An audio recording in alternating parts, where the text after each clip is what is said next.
Welcome to Cricbuzz Chatter in association with Cricbuzz 11, the fantasy gaming app from the house of Cricbuzz. Hello, Michael.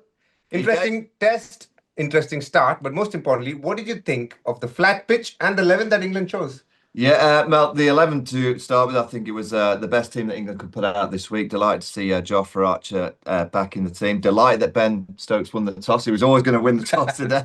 And I was delighted to see him bat first. This is a dry surface. I'll be honest, I don't really think this is a great cricket pitch. At the minute, it might get better on days 2, 3, 4 and 5, but no pace. When you see Jasprit Bumrah, who's the best in my opinion, snick off Ben Duckett in the first over at 85 miles an hour and the ball drops short the keeper, you know there's a little bit of a problem. But England have dug in.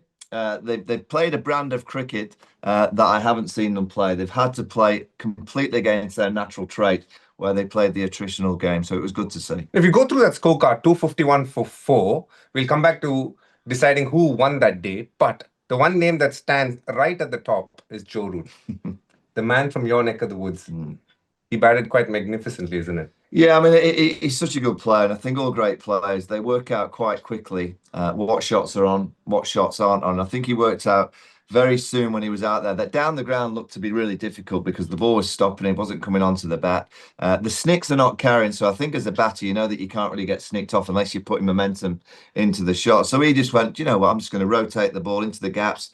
There wasn't too many boundaries. He knew that he had to try and bat the full day. He knows that he's the trump card for England in this batting team, that while he's out there, I think there's a calmness, and he's just put on a masterclass. It wasn't Joe Root at his fluent best, but that 99 not out was probably, I mean, he'll probably be sat in the dressing room thinking, it's hard work. I think it's a pitch that it is hard work to score runs on. It probably isn't that hard to stay in on, but to really get the scoreboard ticking on a regular basis, it looks quite difficult. And he had the mental capacity, the game, the technique to say, I'm just going to stay in all day, and he's done it brilliantly.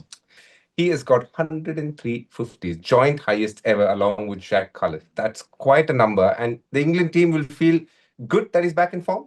Yeah, and he feels good arriving at Lord's. No one's got more runs than Joe Root here at Lord's. No one's got more centuries than Joe Root here at the home of cricket. And I think all great players, they assess the conditions early. And he realised very, very early in his piece that down the ground was a real tough option. The ball wasn't quite coming on, and square of the wicket, just working it into the gaps. That little late cut that he plays off the seamers, just working it off his hips, strong in his defence. And he knew I think the outside edge is quite a difficult dismissal because no pace on the ball. Correct. And he just thought, I'm just going to bat. I think I'm going to bat. And whenever he's out in the middle, I think that dressing room for England, it's been for a number of years, you know, even in the commentary box, you just know that there's a calmness. When England's best is out there playing and just playing with so much control, you know that the England team are under control. I look at the way that India bowled to him, and I kind of think, could they have done anything different? The only thing I think they could have tried, DK, and it's tough on a slow wicket, is maybe a few bounces, a few more bounces. That's the only thing that I could say to India that they could have tried.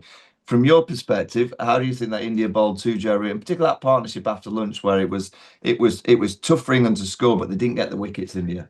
You know, if I was in the England dressing room, the one word that I would use for Joe Root is sitting and watching him felt secure. You just felt he knew what he was doing, a lot like the Cricbuzz 11 app. And I think the transactions are so secure. And similarly was Joe Root's batting, because he came in, there wasn't no hurry. And we know with Bazball, you know, we like the scoops, the reverse scoops and all of that. But the fact is that he has almost gone back to conventional test batting on a pitch that was sluggish, not easy to score. He just made a lovely little partnership with Ollie Pope and then continued with Ben Stokes as well.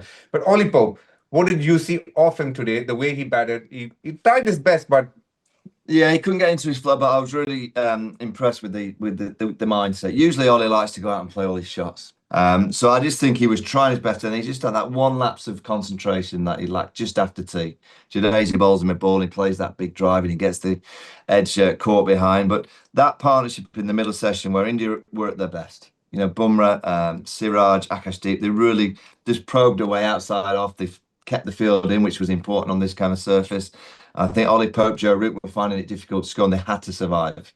Because if England had lost 1 or 2 wickets in that middle session, particularly Joe Root, I think he could have been probably sat on a scorecard where England was 6 or 7 down today. But this is the one thing that we kind of have been watching the Bazballers now for 3.5 years ago. Have you got it in you to play against your natural trait? Have you got it in you as a team to dig in on a day where it's not possible to score at 4.5? Today was the day against a good India team who bowled well. I thought India bowled well today. And England have found a way to get to close where they've got 6 wickets left in the shed. They've got a captain who looks like he's got a bit of an injury, but Mm. they really have fought hard to make sure that, you know what it's like, the old saying, you can go a long way in the first session of a test match. You can't win a game, but you can go a long way to losing a game if you bat badly. And I was concerned today with the way that England batted last week. I thought, oh, you know, they might bat badly. They might play a few risky shots. And whatever the conditions, they'll end up being 7 or 8 down because that's the way that they play. Well, today they went against their natural trend, went dig in, dig in. Bit of the older trick, like you used to play DK back in the day. Just take it there. But that's interesting you say that because I thought that's what Ben Stokes did as well. He came out there with a plan which is to bat long, and he did that quite nicely. He didn't take too many risks. You generally see Ben Stokes stepping out, trying to put pressure back on the bowler, trying to do that. He did none of that, and he batted quite nicely. And that's because of the control the Indian bowlers gave them as well. But coming back to Indian bowlers, they lost the toss, they're bowling, and I thought they tried well. They hit good lengths, but they didn't pick up a wicket in the first session. No, they did, and that was mainly down to the slowness of the pitch. They found the edge on a few occasions, but the edges aren't carrying. You know, if you're a touring team and you're a young player that you watch the television, you think, "Oh, I'm going to tour England one day." What are the things that you've got to be good at? Well, the ball's going to swing around a little bit. But you know what, your technique, if you're slightly out, the snicks will carry fly through to the cord, and there's been none of that. So I've no idea what's happening to the pitches in the UK because the last two, the first week at Headland, the ball went through nicely. Edgbaston's been really slow, and here now at Lords, it's been really, really slow, which you would think the one player that I think would be the happiest today for England, Shoaib Bashir. Shoaib Bashir, the young off-spin, he's had the ball first in the first two test matches. And today he's had the day in the dressing room, probably having a few cups of tea, and he's seen the odd ball grip. And I think this is the week where we judge Shoaib Bashir. Correct. Where there's a little bit more for him as a young off-spinner. I hope that England can get a score on the board, and then we can assess his off-spin a little bit more so than the first two test matches. So of all the England players, he's done nothing today. I bet you he's the happiest. I'm sure he's waiting, knowing that they've picked him with the sole purpose of using him for the Ashes. He knows that he needs to contribute here. And today, or rather this game, looks like one where he can. Another young boy did quite well. It was Nitish Reddy. He picked up a couple, one probably a touch lucky down the leg, but the other one was an absolute jaffer. And he bowled a nice spell, I thought of. Yeah, and I would say throughout the day, it was probably Nitish Reddy that put Joe Root under more pressure than any of the bowlers. And that's right at the start of the innings when he got the ball just swinging away, he got the odd one to bounce. It was a masterstroke from Shubman Gill because I was on commentary. I thought, why is he bowling Nitish Reddy? Straight away, he gets 2 wickets. And that's particularly when you're young as a captain, just go for your decisions. And he clearly had a gut instinct. He probably thought, pitch up bowler, try and see if it swings. And that's exactly what Nitish already did. Throughout the day, he got the ball to swinging. He bowled the in-swinger at the right times as well. So that was a really good move, tactical move. The ball that got Zak Crawley, Zak Crawley had one of those innings that you were looking at. Let me stop you there. Is it right that you have said that Zak Crawley is one of the luckiest cricketers? I've said that he's a lucky cricketer to play so many games for England with the way that he's played. He averages 30 at the top of the order. I think he's a better player than that. I actually like the way that Zak Crawley plays when he plays the second innings way at Headingley, where he lined up Jasprit Bumrah as well as I've seen anybody. Wait for that straight ball, pumped it down the ground. Wait for the really straight ball, whipped it through mid-wicket. He's got the cut shot, he's got the pull shot. The way that he played today, I haven't seen many openers dancing down and trying to play so expansively have success. But I've seen many openers from many generations work out that today wasn't that day. And if Joe Root has to play a different way or has to play the attritional way, I think Zak Crawley's got to be better in thinking today's not a day for smashing the ball to all pass. Today was the day where he should have gone, the snicks aren't carrying, so I don't want to create any momentum towards the ball. I'm just going to bat. Because he's a young player that's now played 57 games. And 57 games for a player, I think you've got to get better and you've got to be learning. And I'm watching a player that I think is not learning quick enough. And I'll just say, Shubman Gill arrived here with an average of 35. He's now got an average of 43 because he's dug in and got big, big scores. I want Zak Crawley to realise that at the top of the order, if England want to be the best team in the world, you can't have luxury players. The best team in the world don't have luxury players. They have 11 players that just know how to read situations and don't play the same way, but you don't have to play the same way every day either. I think that's a very fair statement to make on Zak Crawley, having watched him. The talent is there for everyone to see. It's about how he's able to convert that into scores and help England move forward. And a couple of bowlers who tried hard today as well. I thought Ravindra Jadeja bowled quite nicely, getting that solitary wicket. Also was Washington Sundar. I think he kept it tight, didn't give away anything easy. But two fast bowlers who actually helped India do really well in Edgbaston went good enough to pick up a wicket today, but they did bowl some good lengths. But it was one of those pitches where even if they got a few to beat the bat, some didn't even carry if it got the edge. It was a frustrating day for most fast bowlers. And as you watch this game unfold, the one test that does come to mind is the World Test Championship final. It was held a couple of weeks ago in the same venue. And there as well, the ball didn't carry. Do you think this pitch has a very similar nature where you see the pitch slowing down as the game progresses? Yeah, maybe. I think there'll be more spin. You know, it has to with the weather. We're going through. I know it's very surprised. We're going through a heat wave in June. Never thought I'd say that, but we are going to have 5 days of hot weather. So clearly the pitch will bake. I can't imagine it'll get quicker. You know, I think it'll play true. I think there'll be runs out there for players that know how to play the straight ball and play spin well. We might see some reverse swing throughout the week when the ball gets a little bit older. So that'll be something that England will try and achieve, a bit of reverse swing. But this pitch will play fine for a few days and it'll be footholds developing and there will be areas for the spinner to look into, probably more so than we've seen in the first two test matches. But I'll be honest, I don't like these pitches. I just don't think it's a great spectacle for the game when you're getting real quality bowlers. When you're seeing Bumrah bowl an 85-mile-an-hour ball, it's a genuine edge and it falls short of the keeper. I'm going, come on. You know, I'm not a massive fan of these pitches. We're speaking about edges, ball not carrying, and a style of play. And that's exactly the reason why I want to put you on the hotspot. For this hotspot question, you're a bit of a fan of the way they play, the pass ball as they call it. But why do you think they went at such a low scoring rate today? Do you think they're kind of spooked looking at the Indian Pacers, the way they bowl, Akash, Bumrah, and all of them? I'm being cheeky, but still, you tell me, what are your reasons? It's got a day off. It's decided to have a day That's off. not acceptable now. There's got to be more than that. Look, we've gone from Baz balling to Baz blocking just within a given day. It was not possible on that surface to go out and play all the strokes. Impossible to go out playing the big drives. Impossible to play the pull shot to balls that you're not too sure. But they realised that because their best player was out in the middle. Their best player in Joe Root assessed it early, and the message would have been from Joe Root, look, just bat. Very, very difficult to go dancing down. This is going to be an attritional week.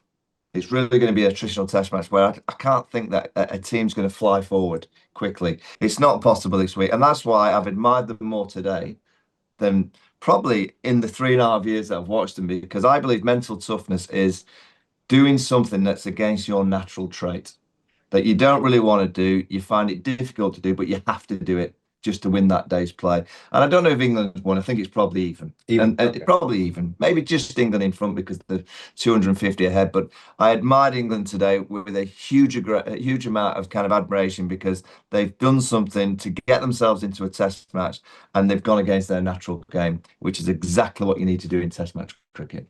I think you gave a very fair answer. And I really liked what you said about what you felt regards basketball. But anyway, that was today. What I want to ask you now is fast forward.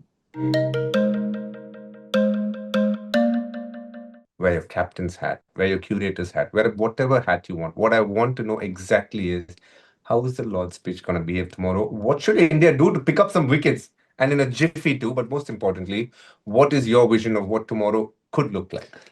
Well, it could look similar to day one. Okay. Generally at Lord's, the best day for batting is day two. Day two, half of day three, it's the best time to bat. So I think it might get better for batting, but only slightly. Jasprit Bumrah holds the key. He bowled okay on day one. I thought he spelled towards the backhand. He looked a bit tired. So he's got to get a bit of kip. He's got to wake up in the morning for India, and he's got to try and find a delivery to get rid of Joe Root. If Joe Root bats an hour and he's still batting at lunchtime, someone will hang around on this kind of surface. And if England can get to 400, 425, I think that's going to be very, very competitive in the first innings. India have to find a way of getting Joe Root out.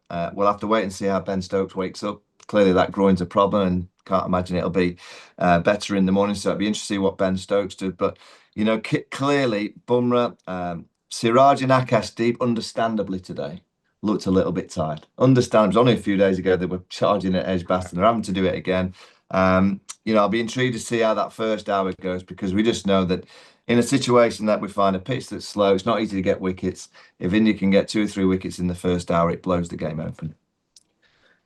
I feel, as I look at this pitch, I completely agree. From England's point of view, 425 is a good number for India. If they can find a way to stop England by 350, you think that's fair total? Yeah, it could. If India stop England by 350, this could be a mouth-watering contest because the one thing in this Lord's pitch is if batters are in form, you can definitely score runs if you have the patience. That's the one thing that came out today. Nobody went at a fair clip. Everybody went aram se, as they call it in India, with a lot of patience.